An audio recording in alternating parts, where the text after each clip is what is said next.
church that I go to is the river.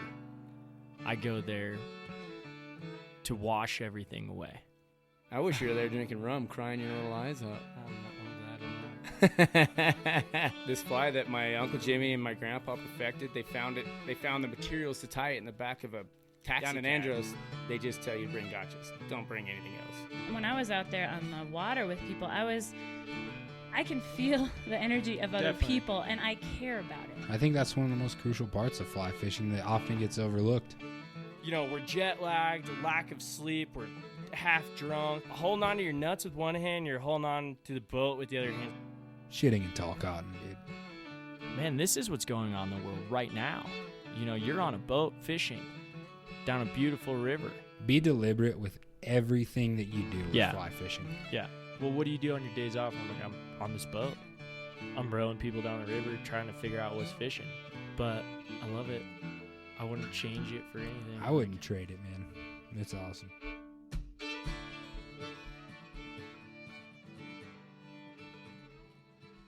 All right. We are back at it a little bit. Hope everybody's doing well out there. It's a wild time in the neighborhood, that's for sure. Hopefully, if you guys are out getting fishing,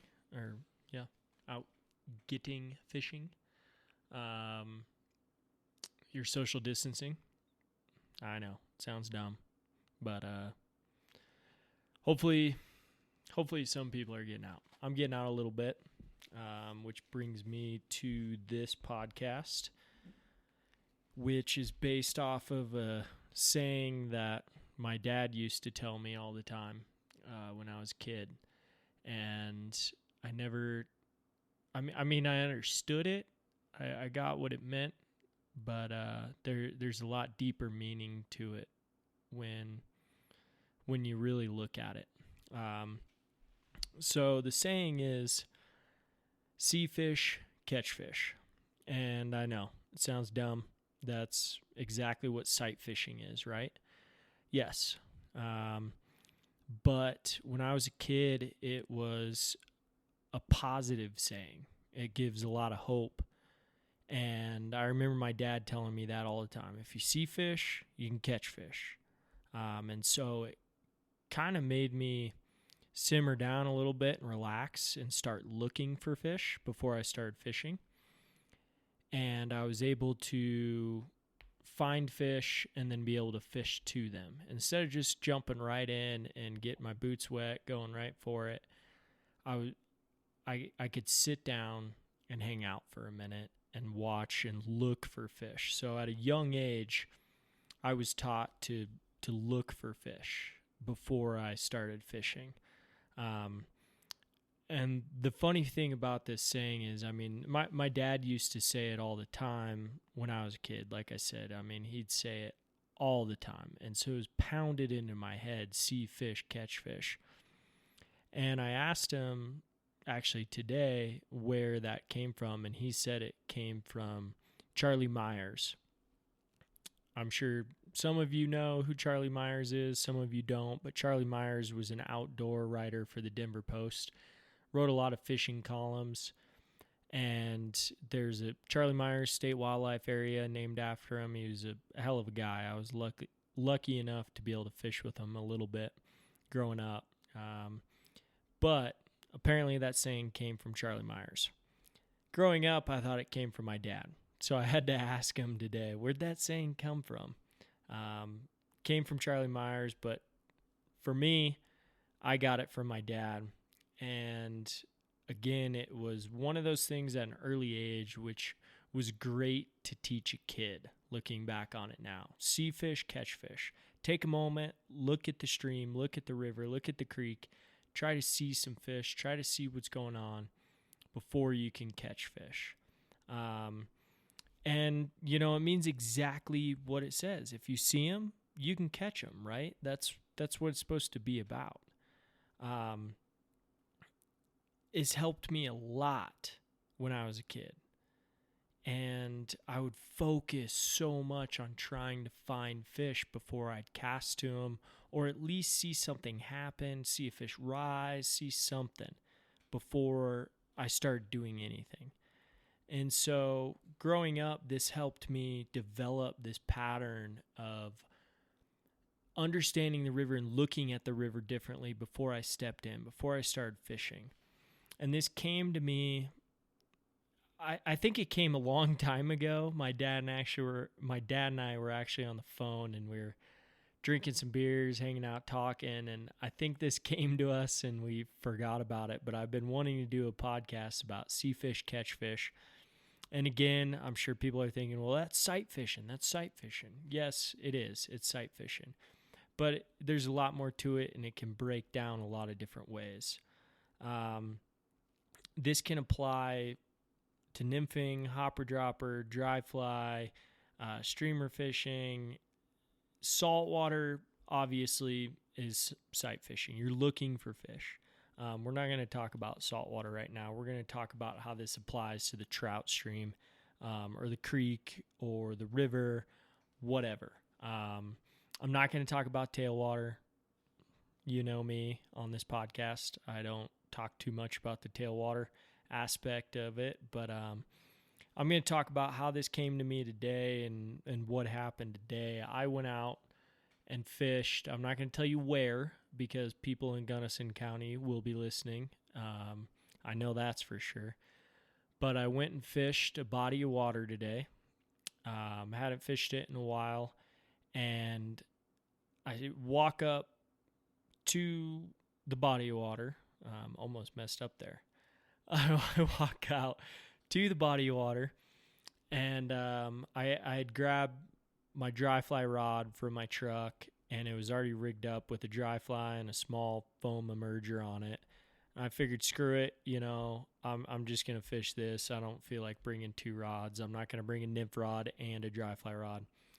So I just brought the 1 4-weight dry fly rod, and again, rigged up dry fly with an emerger on the back, and I walk out, and the first thing I think about was, well, water's clear enough right now. It's early enough where the water's not green. I should be able to see some fish. Once I start seeing fish, then I know where fish are going to be holding, and then I can start casting to those areas. So the first thing that happened is I walked out, got to the water, and I saw a couple fish book it from close to the bank on a little sandbar. I thought, perfect. All right, they're hiding in this slow water sandbar. They're soaking up some sun. Still early. They're trying to get warm. Perfect. I know exactly where these fish are going to be hiding. Well, for now. So that's see fish, catch fish. I'm going, all right, I see where they're sitting. They spooked. All right, now as I'm walking upriver, I'm going to look for these types of areas. And I'm kind of hanging out. I'm greasing up my dry fly and my emerger a little bit, and I see a fish rise. I'm like, all right, see fish, catch fish. I just watched that fish rise. So I put about maybe half a dozen casts towards where that fish was. Nothing happened. Nothing ate. Nothing happened. Okay, well, I know that fish is there. I saw him. That means I can catch him. So finally, I gave him a little rest. Maybe he was a little spooky. I'm fishing 5X to 6X. I know that sounds crazy for me, but I am. Clear water, low water, so I'm fishing pretty small tippet to my dries. And I finally put a cast over him. Obviously can't see my emerger. My first dry goes under, I set the hook, boom, fish. Pops off. That's fine. That's perfect. I saw that fish. I caught that fish. I'm almost positive it was that fish. And I went, all right, well, they're eating some dries. That's great news. That's awesome. And as I'm walking upriver, I'm still spooking fish, and I'm looking to where I'm spooking these fish. I'm almost intentionally spooking these fish to see where they're coming from, so I know where they're hiding. It's see fish, catch fish. Like I said, I can elaborate on this. And all of a sudden I get to a small pool and there's some rising fish. You can see them. I mean, they're rising all over the place. I'm like, awesome, sweet. So I changed that emerger to small Griffith's gnat, small midge dry, high vis so I can see it. I mean, it's a 22, I believe. I always tie them with high vis just so I can see them. I'm not old where I can't see, but I'd like to see them as best as I possibly can. So I get this Griffith's gnat on and I start seeing fish rising. I'm like, all right, well, I'm going to target those fish. I'm sight fishing at this point. See fish, catch fish, right? I'm kind of watching them, seeing where these fish are rising, how close they are to me. At this point, I'm kneeling down, so I'm not standing up and making a big shadow and casting over these fish. And I start from the back. Since I'm walkway, I'm starting from the back and working my way up so I don't spook all the fish behind me by hooking a fish up front. So I cast out, hook a fish in the back of the pool, pops off, it's barbless, perfect, cool. All right, it ate the Griffith's gnat. All right, I know what they're eating. Okay, cool, I know where they're sitting. So I hook a couple more fish in there. It's great. It's awesome. That's exactly what you're looking for. I'm seeing where these fish are hiding. So now I can start to target those areas. So now as I'm walk wading up this body of water, I can start focusing on these certain points where these fish are. The first thing I did, sorry, I got to go back. Before I tied on that Griffith's gnat, I got to a point where I saw a lot of fish. I kind of spooked a lot of fish in this area. And I actually tied a dropper on instead of that emerger before I tied the Griffiths. I had a little zebra midge on there and just dry dropper, one dry, one dropper, and caught a fair amount of fish on the zebra midge. But I had seen those fish move around. I kind of spooked them and they'd moved around, and I let them sit for a minute, and then I put on a dropper, casted to them, caught a fair amount of fish with the dropper. And then I finally had some fish come up for the dry. Sorry, excuse me, kind of messed that up. And then I decided, all right, I'm going to go straight dries. Okay, so flash forward now. Did my flashback, now I'm flash forward to straight dries. So I know where these fish are sitting, and I can see them as I'm walking. I'm spooking fish, and so I'm getting more and more stealthy. I'm starting to find areas where these fish are hiding and creeping up to these areas, pulling out a fair amount of line, making some long casts at first, and I decided, all right, I'm not a long caster. This isn't my style. I'm going to sneak up as close as I can, get on my knees, and start making some casts. So I'd pull up to an area, and I'd get down on my knees and watch first. I'd watch what was happening. And there's foam lines and bubbles. All of a sudden, you'd start seeing all these sips happening. It was like, all right, perfect, game on. This is dry fly heaven. This is what I'm looking for. So I started targeting fish. I was seeing fish, catching fish. I'd find a fish, looking at the back of the hole first, watching fish rise, cast to it, boom, fish on. Find another one, and I try and pull them out of that hole as fast as I could so I wasn't spooking them. Obviously, they're very spooky at this point if they're spooking just by me walking. So I'm trying to pull these fish away from the top of the hole so they're not spooking all the fish. And so as I'm releasing this fish, it gives the other fish a moment to, relax, calm down for a second. And I'd blow out my dry flies for a moment, and then I'd watch. I'd see another fish rise. I'd see another fish rise. I'd see another one come up. All right, where are these fish sitting? Okay, this one's closer to me than that one. Let's go for the close one first. And so I'd cast to the closer one. Boom, fish. Cool. Pull him out of there as quick as I can. Get him away so he's not running upstream. Get him out of there. now I got time for him to set down again. I can sit and watch. So I'd sit and watch, and I'd watch fish. All right, fish is rising right here. He's consistently rising. Okay, perfect. Let's put one in there. Make a couple drifts, nothing. Okay. All right, make another drift. Boom, fish. Okay, great. And these fish would, after a couple were caught, they'd spook and they'd be done. They'd sit down. And, as a fisherman at that point, if they're not coming up anymore, naturally you'd take that back dry off, that Griffith's gnat, and you'd throw an emerger or a nymph on that's going to go to the bottom. But I was just targeting dry fly eating fish. I was just looking for fish. So water's clear. I can see a lot of fish. So I'd get to a point where, all right, fish aren't rising anymore. Let's go move up to a different area. And I did intentionally kind of walk up on the hole I was just fishing and look to see where these fish were sitting. I try and walk just a little bit where I could spook them and see where they were sitting after I fished it. You go, okay, all right, I know where you guys are sitting. And, most often these fish are going to be sitting in those fishy areas. But how do you know it's fishy? You know it's fishy because you see fish there. That's why it's fishy. That's why this whole saying comes in. See fish, catch fish. So where this whole saying comes in.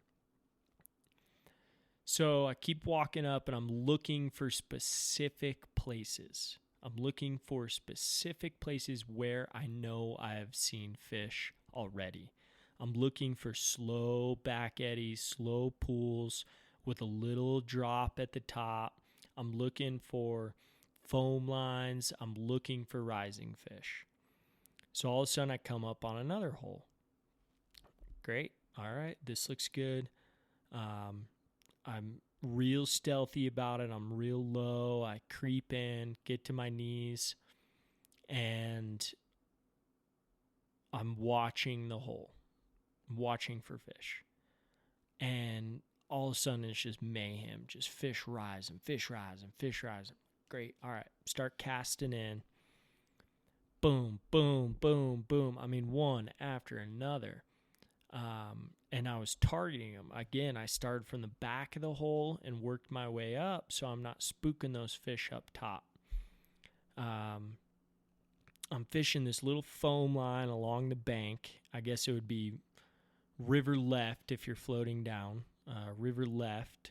But as I'm walking up, I'm on the right side. And I'm watching these fish rise. And there's one fish that's rising pretty aggressively, and I can't get him to eat at all. I can see him, can't get him to eat. Again, most fishermen would change flies. At this point, I'm just having too much fun catching these fish.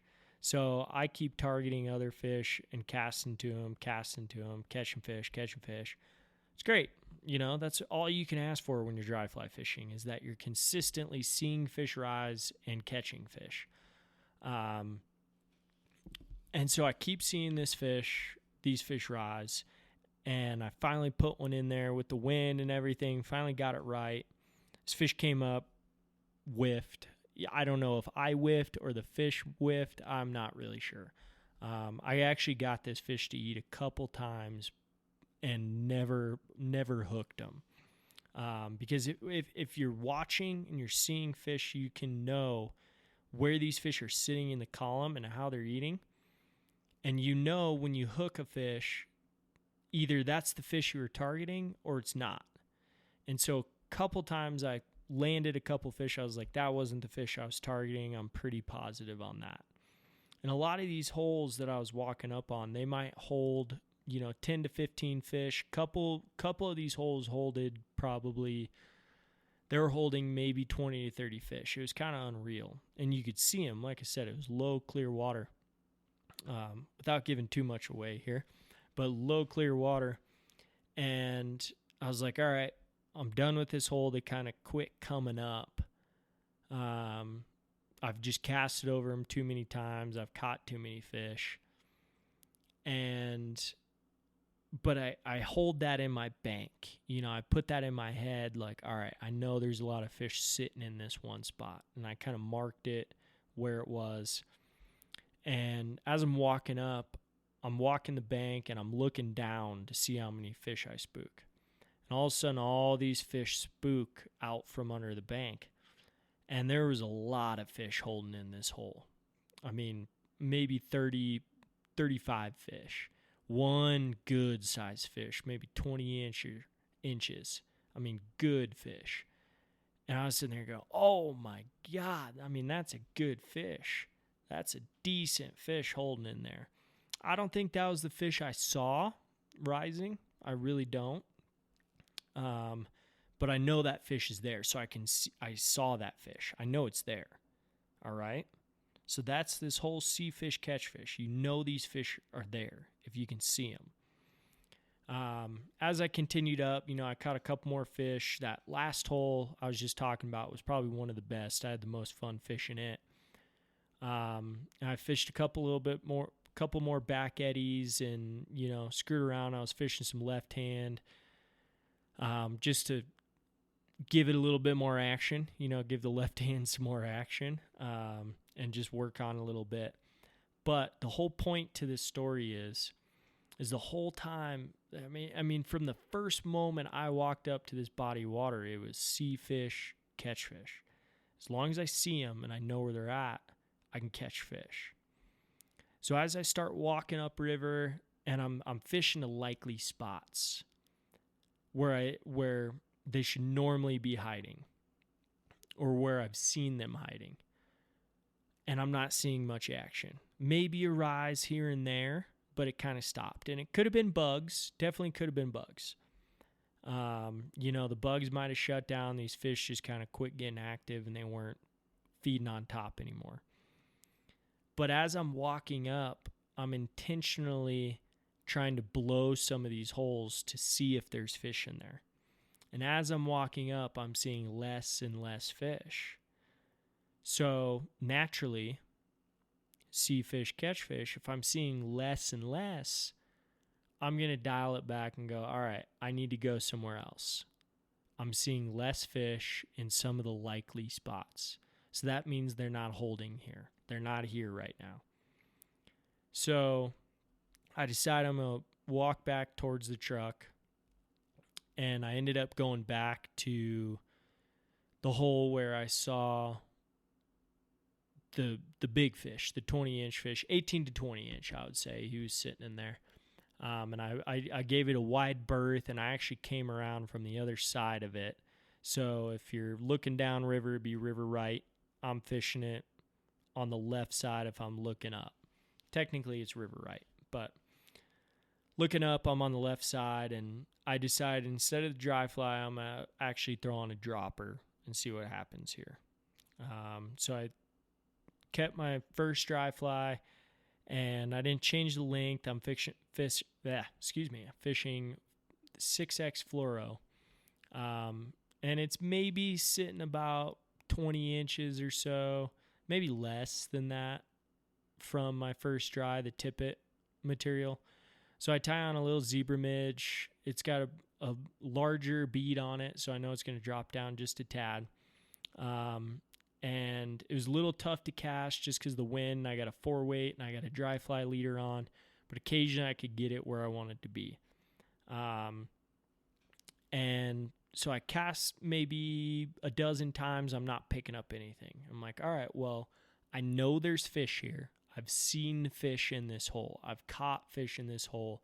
I've seen them. They've had at least 2 hours rest. I know they're here. So what can I do here? So I'm fishing, and finally at the end of one of my drifts, I just slowly pick up that nymph. Boom, fish on as I'm picking it up. I'm like, all right, well, they're eating it as it's coming up. It's merging. All of a sudden it turned on again. I'm catching a lot of fish on that zebra midge on the bottom.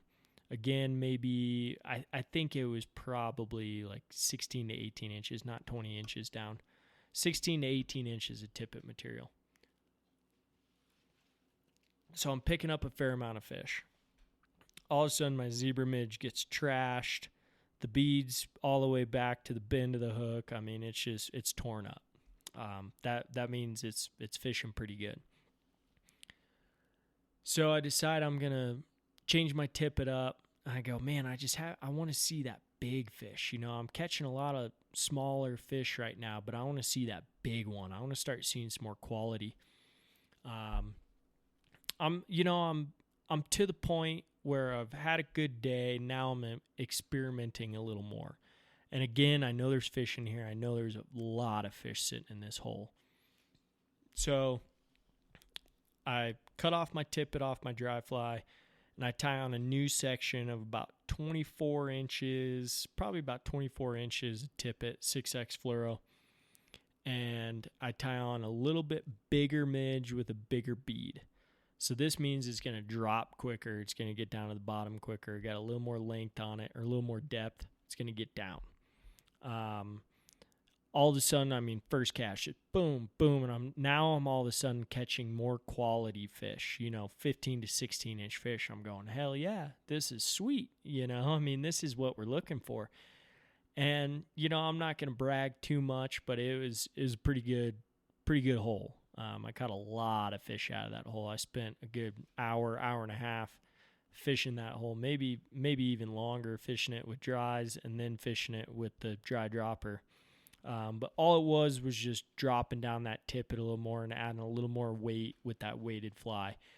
And because this water was so clear and low, these fish were really spooky on, indicators, bigger flies. So that's why I was throwing a small mayfly up top, and then I would go to that Griffiths gnat, and then I went to the zebra midge.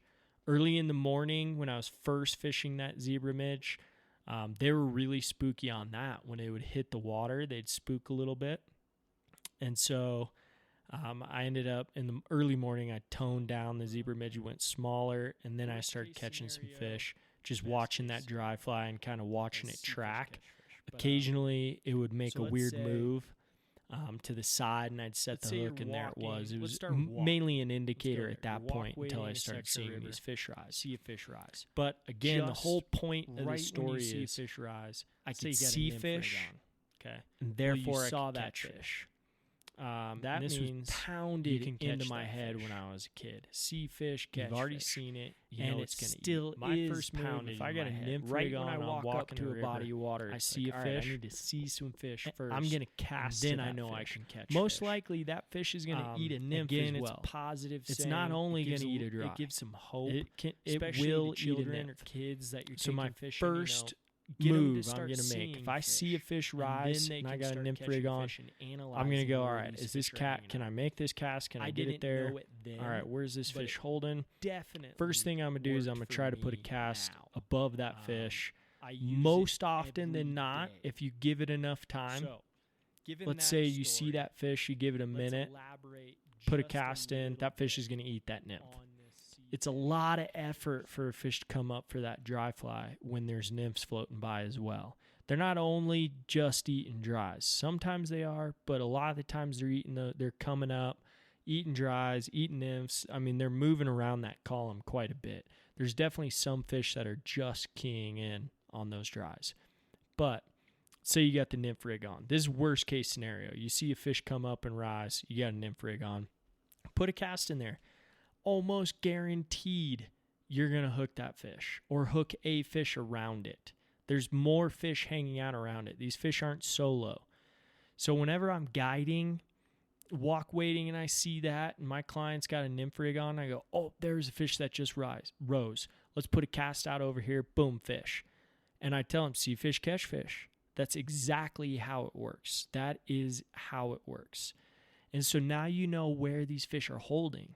You can learn the water of how they're holding, where they're holding. So let's work up to a little bit better case. Hopper dropper, okay? Let's say we're walking, we see a fish rise. All right, I got a hopper dropper on. I'm going to cast that hopper dropper above that fish just like I would a nymph rig, try and get those bottom bugs down. Here's my thing. All right, I got one dry fly on. I watched a fish rise, yet it's a big hopper I'm throwing or whatever. there's an opportunity here that this fish might come up and take that hopper. And I've seen more often than not, when you see a fish rise, whether it's on a small bug or a big bug, and you throw that hopper up there, he's going to take a look at it, or he's going to hit it. He or she, sorry. They're going to take a look at it, or they're going to hit it. And if they don't, you got a nymph below it, maybe 2 nymphs. So you got an opportunity there. Those fish are going to eat those nymphs. It's sea fish, catch fish. It's pretty easy. And everyone's going to sit there and think, well, this is just sight fishing. It's not. It's understanding where these fish are holding. It's not just seeing a fish and casting to one fish. It's understanding where all these fish are holding and why they're holding there. And so you can put that in your bank. You can understand, all right, I'm seeing fish here and they're holding here. So let's say I've made those casts and I didn't hook that fish, okay? Well, now I got to adjust. Maybe I'm going to change those bugs. Let's say I keep seeing that fish come up and rise. All right, maybe I go to a dry flower. Maybe I just change my bugs a little bit. Maybe I go a little lighter. Maybe he's eating emergers. I'm going to change up my rig just a little bit before I go straight to dry flies, because I know there's other fish around that one fish. I know there's other fish working in there, and I know there's other fish feeding. I can see that one is there, so that means there's some more sitting around that area. So it's taking this and seeing what all is there. Not just seeing the one fish, but seeing that there could be other fish there. Okay, so let's say you walk up and you see that fish rise, you got dry flies on. Great, put a cast in. Doesn't eat. Okay, maybe put another cast in. Doesn't eat. All right, one more cast. Doesn't eat. Okay, we just gave it a minute with 3 casts, maybe less, 45 seconds, 3 casts, 3 drifts, no eats. All right, now you sit and watch. All of a sudden that fish comes up and eats again. Okay, now I can time it. All right, he's eating about this amount in time. I'm not going to cast over him too much or I might spook him. Okay, so now I wait, I watch him rise again. Okay, so I got about another minute before that fish is going to rise again. I'm going to try and time that and catch that fish. All of a sudden you put one in at about 50 seconds, put it right above him, boom, he comes up and eats. Fish on. It's as easy as that. You see them, you watch them, then you can understand what they're doing. It's a lot more than just sight fishing. I know a lot of people like to use this term sight fishing these days. Oh, I was sight fishing to this. And with trout fishing, most of the time you're doing a lot of sight fishing when you're tailwater fishing. You're finding one fish and you're targeting that one fish. With this, it's more of just understanding where these fish are. Sea fish, catch fish. Okay, let's go a little bit more in depth here. I'm going to get a little wacky, zany for a moment. I talked about walking in on holes and intentionally blowing holes to see where these fish hold. I do that in the boat as well. Sometimes, let's say I nymph a hole or work a hole pretty hard and I'm not picking up too many fish. I might take that boat and roll over that hole and stand up and look down and see where these fish are actually hiding. They might be a little bit deeper. They might be a little bit further left. They might be a little bit further right, inside, outside. It depends. So sometimes I will intentionally row that boat over that hole to see where these fish are hiding. I've had multiple days where I've been fishing with clients and I go, man, this is a good hole. I know it should be fishing. Not pulling a whole lot of fish out. So when I pull that boat out, I go, all right, let's go to the next spot. I'll intentionally pull that boat a little bit more upstream and I'll row over the entire hole and watch where these fish are moving from. That way I know for next time, all right, these fish were hiding on that inside seam. We're fishing that outside seam most of the time because that's where I normally see them. But today, they're on the inside seam. So tomorrow, let's start with the inside seam, then we'll work our way out. You can keep all that information. It's still see fish, catch fish. Doesn't have to happen right that moment. You don't have to see them and catch them right that moment, but you still have to see them and see where they're hiding, okay? So I'll take that boat, I'll move over certain holes just to see where they are. I've definitely sat there for an hour and fished a hole hard, caught a couple fish. I go, I know there's more in here. There's got to be more fish. So I'll take that boat and row over that entire hole and work that hole and try and spook those fish and see where they were sitting. Because they will spook, and you will be able to see exactly where they were sitting. That is an excellent way to do that. Not a lot of people will use that and keep that. It might not work guiding for that day, but you can understand other holes just like it and go, okay, this is where they're sitting on that hole that we just went over. Now we're coming up to a hole that's about the same. Let's start here. This is where we saw the fish last time. And I do that all the time when I'm walk wading or on the boat, where I go, all right, this is where we've been picking up fish. This is where we've been seeing fish. Let's keep fishing those areas. I say that to clients and friends constantly. This is where we've been seeing fish.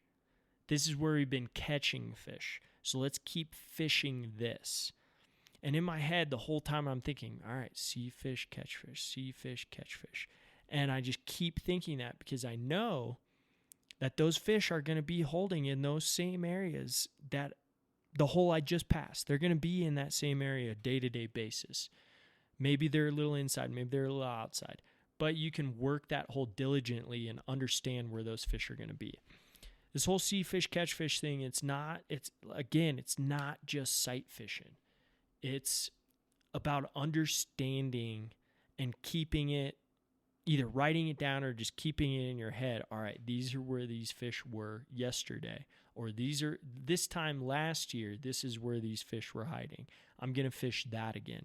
It's all about this memory game and understanding where these fish are.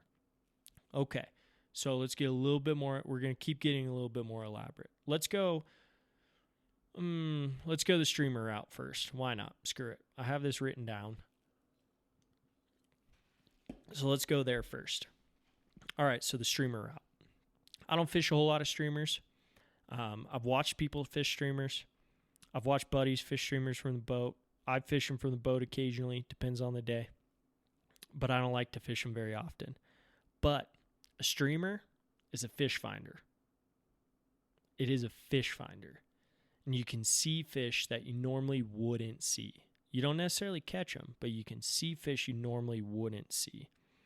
Same thing with me intentionally blowing a hole by walking up on it to see where these fish are. That's what a streamer does. A streamer intentionally blows the hole, and you can see where those fish are. So occasionally you might cast a streamer, whether in a boat or walk wading. Personally, I'd rather do it out of a boat if I am going to streamer fish at all. I'd rather be in a boat, but you can just cover more water. I've talked about that before on the podcast. But let's say we're floating down, and I see a pocket. I cast a streamer into it. I'm working that streamer. All of a sudden, I see a big fish come up or a big flash. Doesn't necessarily eat, but I saw that fish. I know that fish is now there. You see fish, you catch fish. I know that fish is there now. I couldn't tell you countless times where I've seen people throw streamers into holes, and all of a sudden I find out where these fish are. These big fish are hiding, and they're hanging out. And then I come by the next day and pop a hopper dropper in there or nymph rig, boom, big fish out of that hole. Because I now know where it's sitting. I now know where it's at. So you can use that streamer at times. And again, this is long-term basis what I'm talking right now. Sometimes it's short-term, but right now what I'm talking is long-term basis. If I'm throwing a streamer and just fish finding, I'm looking long-term. Okay, I know I might not catch that fish today, but I know that fish is there. I know that fish will probably be in that area tomorrow. Maybe it wasn't a likely spot that you normally have somebody throw a hopper dropper, and then all of a sudden you throw a streamer in there and you see a big fish move. Okay, I didn't necessarily catch it, but I know that fish is there now. Now I can keep that in the back of my head and go, all right, there's a lot of fish in here, or there's this big fish in here, whatever. So a streamer can be a great way to see fish catch fish in the long term, if we're talking long term. Again, I don't normally fish a ton of streamers, but when I do, I definitely use it as a fish finder. It's like, all right, I know that fish is there. Same thing with just throwing dries without seeing fish move in or seeing fish come up and eat dries. You can throw that dry and you can have fish come out of the woodwork sometimes and just come up and nose that fly. Maybe not eat it, but come up and look at it and you go, all right, now I know that fish is there. And then you can start understanding where these fish are going to be hiding, or where the bigger fish are hiding, or where the bigger population of fish are hiding. So obviously the biggest thing is, the best possible scenario is if fish are rising. That's how you know that fish are there. But if you don't have that, you can use other techniques to find out if fish are there, or find out where they're hiding in a certain water body. The next thing I do is a hooked fish, you saw a fish. Even if you don't land it, if it pops off, try to remember where you hooked that fish, where that fish was. Because you saw a fish, you hooked it, you pretty much caught it. In my opinion, you caught it. Maybe you didn't land it. Landing and catching is a different thing. But if you hook a fish in a certain area, you now know where those fish are sitting. That's seeing a fish. That's seeing a fish and being able to catch a fish. Now you can go and target those areas. So I lost my train of thought there for a moment after talking streamers, because I just get so dumbfounded by it. But you go back to the nymph, and let's say you hook one. That means you know where they're hiding. You saw a fish, now you can catch a fish. And I know it's a basic concept. I know it's super basic, but you can really elaborate on this. Instead of just sight fishing, going, oh, well, I see that one fish right there. No, start thinking bigger. Start thinking more long term. Instead of just that short term, I want to cast that one fish. I want to catch that one fish. No, I know that there's lots of fish sitting in here. Just like I did today on that body of water, where I came back to that hole, ended up throwing a dropper on and catching a lot more fish out of there. Again, don't want to toot my own horn, but I ended up coming back after catching a lot of fish on dries, coming back, catching a lot of fish on the nymph. And so you can see them, you know they're there, that means you can catch them. So I talked about how if you see them rise, then you can cast to them with a nymph or a hopper dropper or even a dry fly. This means you can target the fish more and work the water harder. You can get after them a little bit more, and you have a little bit better understanding of where these fish are going to be. Again, I know this sounds very simple, and a lot of people probably use this technique, but I like to go really in depth with it, and I like to think about where I've seen fish in the past or big fish in the past, and I like to keep those in the bank, is what I call it. Basically, keeping it in my head, and I go, oh, I saw a big fish there one time. He might still be there. Or you might not catch that big fish, but there's a lot of other fish sitting there. If you can see them, you can catch them. And if you've seen them before, then you can catch them. And you start to key in on that. Obviously this pertains to a ton of fly fishing. And I know people are going to say, well, that's just sight fishing. It's not sight fishing. It's not. Well, it is, but it's to a greater extent. This was just a saying that my dad used to tell me as a kid all the time. and it just stuck with me, and it still sticks with me. And I tell clients, well, see fish, catch fish. I tell clients on the boat all the time, if I can't watch you on the boat at every given moment, if you see a fish rise or you see a fish moving, cast to it. Most likely you can catch it. If you can see it, you'll be able to catch it. And I've done a lot of that where with clients, let's say I'm floating down. This is a great example. I almost forgot about this example. But let's say I'm floating down. So my job as I'm running that boat is to be looking downstream and seeing what's going on downstream. Not only to be tying bugs, watch my clients' rigs, telling them where to cast, blah, blah, blah, but looking downstream. I'm constantly looking downstream as to what's happening. So let's say my client up front casts to the bank, great mend, everything like that. Everything's working. All of a sudden I see a fish rise just below where they're at. They might not see it. I'm going to tell them, hey, leave that. I just saw a fish rise right there. Leave that right where it is. Let it drift. All of a sudden, boom, fish on. Most likely, that was the fish that just rose. More often than not, it's probably that fish that just rose. I don't have any statistics on this, but I would assume that because I saw that fish come up and eat, that is an actively feeding fish. He's also looking for nymphs. Even dry fly. If that client had a dry fly on or whatever, I'm going to tell them the same thing. If I see a fish rise downstream while I'm floating, I'm going to tell that person where to cast or to leave their bugs right where they're at. I just saw a fish there. Sometimes the person in the back will pick it up, maybe just timing.